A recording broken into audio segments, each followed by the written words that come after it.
Avengers. Okay, nice choice. The Avengers was the second best comic book movie I think that has ever been made. Everything from the cinematography to the score I thought was excellent. And just seeing, I think the whole thing of seeing all of those characters in one movie, the fact that they were able to pull it off as well as they did, unbelievable. Do you know what I mean? That they managed to make a movie that flowed, was hilarious in parts, but serious in other parts, and had great action. I thought was a great achievement. That's a really good choice, and I couldn't agree more. So what's your number 5? The Matrix. Ah. In my book, it was groundbreaking. I don't mean just the special effects side of things. I mean, there was nothing that we hadn't really seen before. I watch a lot of B movies and stuff on the Sci-Fi Channel and what have you. And that's the only place you're going to see outlandish films with ridiculous plots. But the downside to that is they tend to be very, very cheesy and very, very cheap. And what The Matrix did was it came along with a big budget and a serious gravitas to it. I think it just opened the doors. Number 4, Old Boy. Aha. Old Boy. It's just, I mean, it is the perfect movie. It's just, everything is perfect about it. The violence, the relationships between the characters, the motivations for the characters. This movie is just, it blew me away. It still blows me away when I watch it. Cinematography is amazing. It's beautiful to watch. That's all I'll say, and you can go on to your number 4 now. Yeah, The Host. I can't think what it's called in Korean. Guamul or something like this. I'll make a confession right now. I've never seen it. It's if we were doing a top 5 of like monster movies, it would easily be number 1. Oh, easily. Okay.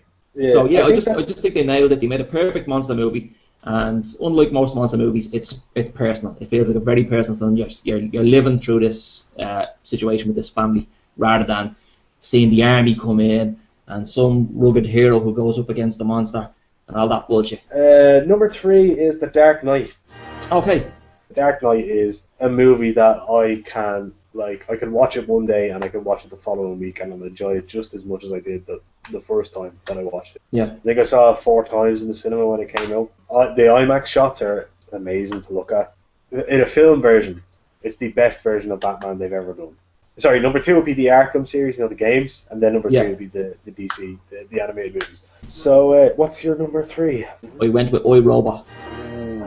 I've read pretty much all of the Isaac Asimov books, so when I found out there was going to be a film coming out, I kind of had a feeling that they'd ruin it. They kind of nailed it. They kind of got it right. Now, that's beneath the surface. On the surface, it is pretty much just an action film. And that's why I can see why a lot of cinema goers would be a little bit disappointed. But for me, from my point of view, also, another thing I love about the film is I think they did a really, really good job of creating a believable universe. Okay, so my number 2, second favourite film of all time, is The Lion King. One of the greatest soundtracks to a film of all time. I just think it's got great voice acting. James Earl Jones as Mufasa. That moment when Mufasa falls off that cliff and gets trampled and Simba's trying to wake him up at the head and, Jesus, you know what I mean? It's just a great movie. I'll watch it over and over again and I'll never get sick of it. So, we'll move on to your number 2. The Ring. Yeah, I don't like horror films. I don't enjoy it. I don't enjoy getting scared for scared's sake. A lot of the time it's because, 9 times out of 10, most frights that you see in a modern horror, basically you're jumping out of your seat because of the sound. Whereas The Ring came along and it had a fucking great story. It did. Great acting. Another thing I want to mention about the film, why I liked it so much, the soundtrack. It wasn't just your typical background kind of droning sounds that you get in most horrors with the odd spike to remind you to be scared. Yeah. It had there was melodies in there that stick with you. Number 1, yeah? Number 1, my number 1. Jurassic Park. Oh, nice. To me, it's the perfect movie. The acting is excellent. Sam Neill, Jeff Goldblum, Richard Attenborough, Samuel L. Jackson. Classic, so no motherfucker, unfortunately. But you knew it was there, bubbling under the surface. Laura Dern. Special effects were groundbreaking at the time. Yeah, they're still pretty decent. Still very, very good. And I like the mix of practical and CGI. That's one of my favourite things about it. So, you're number 1. And I said I would guess Big Lebowski.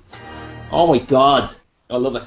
There's literally, I wouldn't have to think twice about this being my top film. Like, there's a tagline on it about, comedy of the year, or it's not a comedy. And somebody watching it thinking it's a comedy is going to say, this comedy is shite. But if you just watch it for what it is, and that is the greatest story ever told, you'll enjoy it.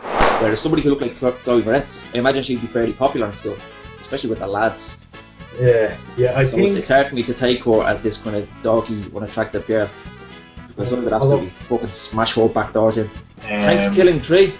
yes, it's a sequel to Thanksgiving 1. There is no Thanksgiving 2. And in Thanksgiving 3, but slight spoiler, there is a scene where they cut off someone's face and the turkey wears the face and pretends to be someone's dad. And the characters in the movie do not realise that the turkey is wearing dad's face. Jiminy Jillikers. It was just kind of like, you'd never seen a movie like that before. And everything, sorry, I'm going to kill that fucking dad. I'll be back in a second.